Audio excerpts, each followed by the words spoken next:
ఇంకో పెరుగుల నుంచి వస్తుంది.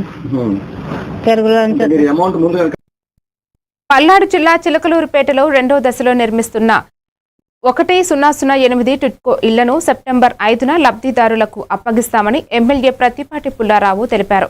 ఇల్లు అవసరమై నివాసం ఉండే అర్హులకే రిజిస్ట్రేషన్లు పూర్తి చేస్తామన్నారు. 6 కోట్లతో చేపట్టిన రోడ్లు, డ్రైనేజీ, త్రాగునీరు, విద్యుత్ పనులు త్వరలో పూర్తవుతాయని చెప్పారు.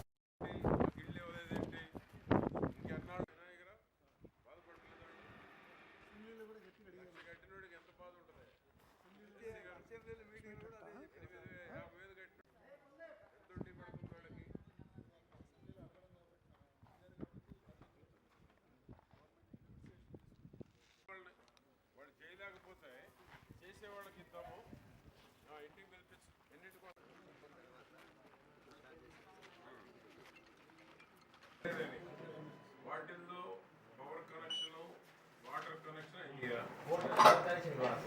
18 lakhs లో రోడ్లు కానీ మిగతా వర్క్స్ కూడా చేయించాలి. మీకు మనకు కావాల్సినటువంటి ఉండడాన్ని హ్యాండ్ ఓవర్ చేసేద్దాం ఫస్ట్ కమిషనర్ గారు 5వ తేదీ. ఇంకా దీనికి నో చేంజ్ అనమాట. తెలియకపోతే ఎట్లా? సరే, ఇప్పుడు ఎంత పర్సెంటేజ్ అయి ఉంటుంది?